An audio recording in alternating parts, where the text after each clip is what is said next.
guys, and welcome back to my channel. Today we are in the garden. I have tried to film a garden update a few times, but I live in a typical suburban neighborhood, so I have neighbors on all sides of my house, and a lot of times they are out early or they're out on the weekends when I do have time to film, and they're just always out and making a lot of noise. So I need to make this video quickly so that I can thoroughly get through everything that I have to show you. The honeybees and the butterflies are all around, pollinating everything, which is really good to see because I was a little bit worried because I know typically in suburban neighborhoods bees are low because people spray pesticides, they don't plant flowers that attract bees. So I wasn't really able to come out here and do a June garden update because there was a lot of work that needed to be done in the garden. You'll see that it looks drastically different from May's garden tour, and not a lot had changed from May to June. The real change happened from June to July, so you'll see that reflected in today's video. I've got a lot of stuff growing, a lot of progress has happened, and things are looking really good. So without further ado, let's get into the full July garden tour. So I'm going to start over here at the lettuce and kale bed, which as you can see is just massive. We have picked so much lettuce and kale out of this bed, and it's almost time to retire this bed completely. And I do have a project that I'm going to do to harvest and preserve all of these salad greens and kale greens because I don't want to just chuck them in the compost. They're still all viable, albeit a little bit more bitter as the heat increases, but they're still perfectly edible, and I'm going to be preserving them in a unique way that I've never tried before, so that video will probably be coming very soon.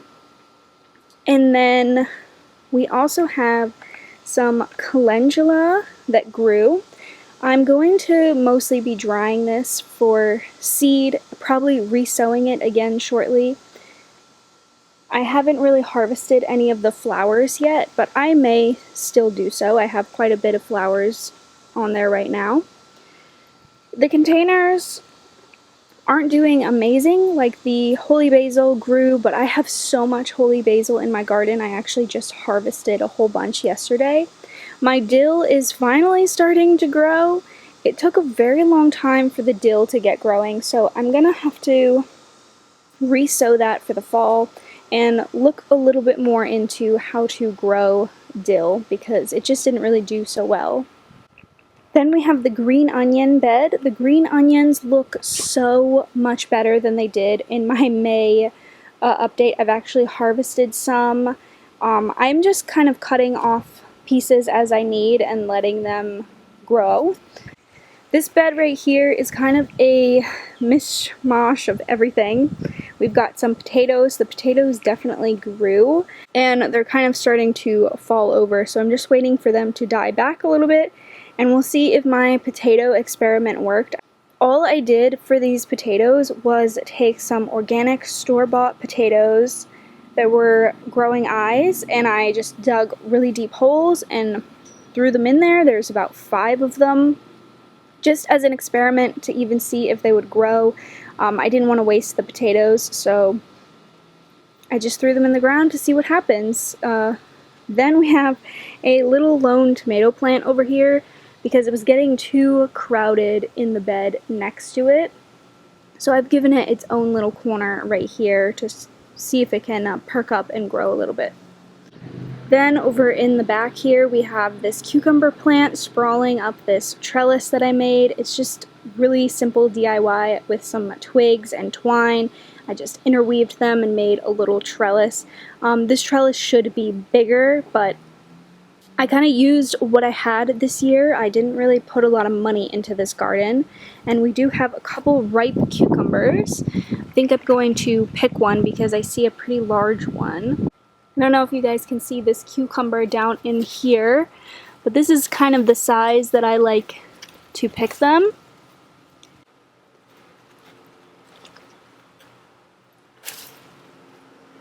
There we go, nice sized cucumber. I like to pick them pretty young because they are sweeter and more tender. And this is the third or fourth cucumber I've gotten off of this vine so far. So really happy about that. I know there's also another one on the other side. Yeah, there's another one down there. I don't know if you can see. See that one down in there?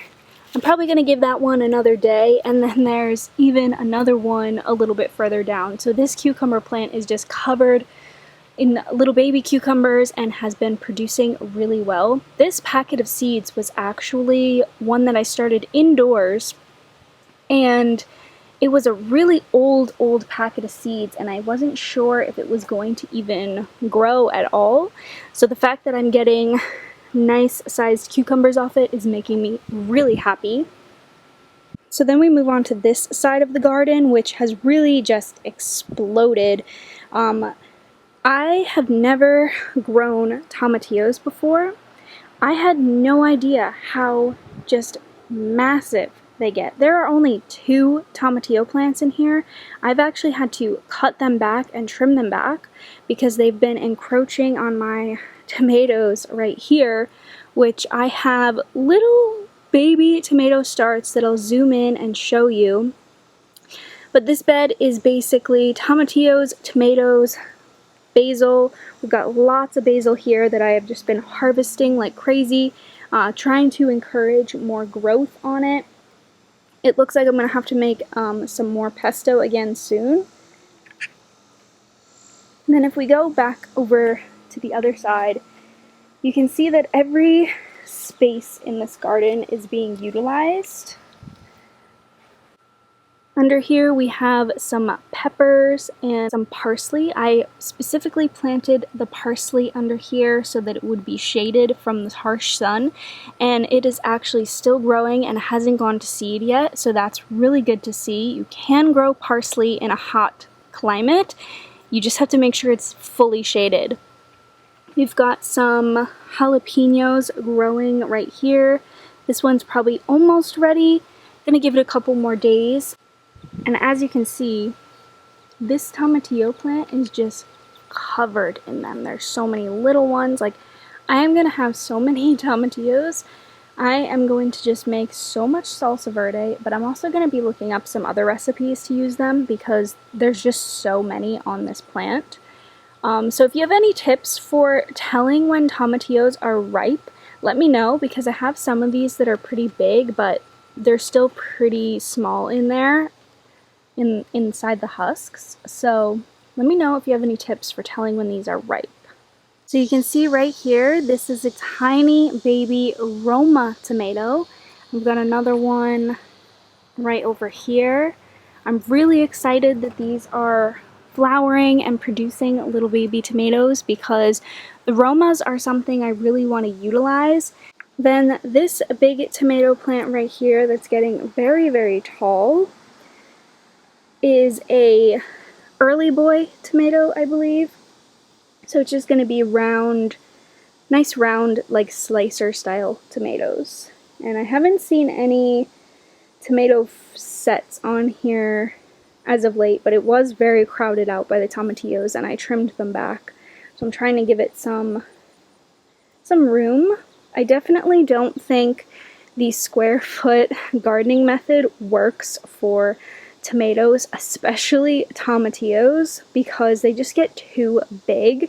So next year I may just give the tomatillos their own bed. I may put them in one of these square beds so that they don't overcrowd. It also depends. If I can enough salsa verde, I may not even grow them next year, so we'll play it by ear and see if I'm going to replant the tomatillos. So then we move on to this bed, which is just another mix of all different things. In the front here we've got some marigolds, some basil, holy basil, and regular basil. I'm going to trim back this holy basil very soon. I did trim back a lot of holy basil. Down here we've got some eggplants, specifically fingerling eggplants. I don't know how well you guys can see down in there, but there are quite a bit of eggplants growing on these two plants. So I am definitely going to be doing something with eggplant very soon. Then over here in the back, I just have a collection of different tomato plants that also have little fruiting tomatoes on them, little green ones. I'm not going to go back in there and show you every single one because I really don't want to disturb the bees. They are pollinating like crazy, and I don't like to disturb them too much. I do come out here at night and make sure they're propped up, make sure they're doing well. I check the soil levels, but lots of tomatoes in this bed and eggplants. That's mostly what's in this bed. So then we move on to the latest addition. You guys would have seen that my cucumbers were really growing in May's garden update. I don't know how big they were in that update. I'll have to look back. But they completely took over this bed. Like, they were all on the ground on top. They were crawling all over each other. They were vining on top of each other. This was a big project. I knew I wanted to trellis them up, but I didn't really plan this garden the best. Next year, I'm definitely going to put this trellis on the fence side. So along the back here, I have more tomatoes. I went tomato crazy because I've never grown them before and I wanted to see which varieties grew best. All of these tomatoes, believe it or not, are actually grown from suckers. I took all of the suckers from the plants that I planted and just stuck them in the ground and watered them, and they all grew their own tomatoes. So it's really exciting to see that. I basically doubled my plant production for free. So these are all tomatoes and then one pepper plant. That is pretty much it for this side of the yard. I will take you to the other side of the yard, but be warned, it doesn't look great. It definitely doesn't look like this, but I mean, you can see that this garden has really exploded. It's in full production. So then we move to the opposite side of the fence, which is just covered in weeds.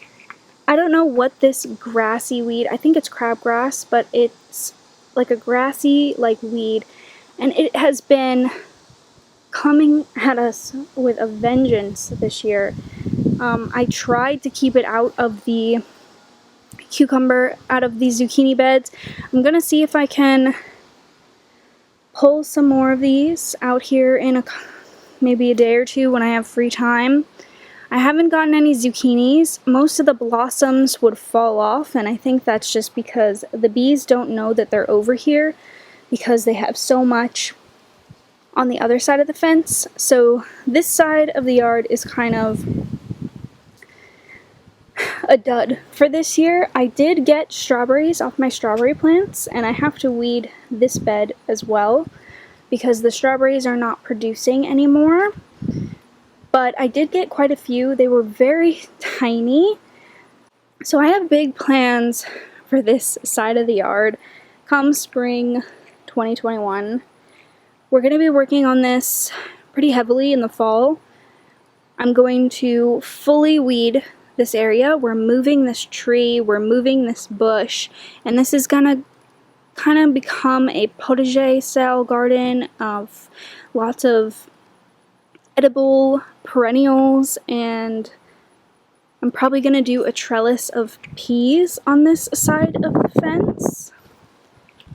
And I want to fully cover the ground with a layer of cardboard and heavily mulch with wood chips so that we can kind of kill the weeds in this side yard, and we're going to grow some berry bushes and really transform this side of the yard to make it more of an edible landscape. And I want to plant lots of beneficial flowers for the bees and the butterflies to kind of bring pollinators onto this side of the yard as well. So that is going to be it for my garden update. I hope you guys enjoyed.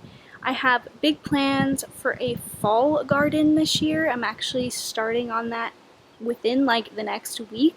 So I will keep you guys updated with all of that and my plans for that and all of those projects. I am really pleasantly surprised with how the garden did this year. I didn't really expect much, to be honest. I got a really late start with quarantine and COVID and all of that, and that was pretty discouraging. I had to work with a lot of resourcefulness and free stuff that I could find, but I have gotten harvests out of this garden, and that's really all I wanted. I just wanted something to show for my efforts. So I know that the following years are only going to be more productive because I can take what I learned this year and implement it and just improve every year after. So I hope you guys enjoyed this video. Just plant something, get out there. We are now approaching on the fall garden season, so if you didn't plant in the spring, now is the time. Get out there and start gardening for the fall. So I hope you guys enjoyed this video. If you did, make sure to give it a thumbs up, and if you haven't already, be sure to hit that subscribe button so you don't miss when I post a new video, and I'll see you guys in my next one.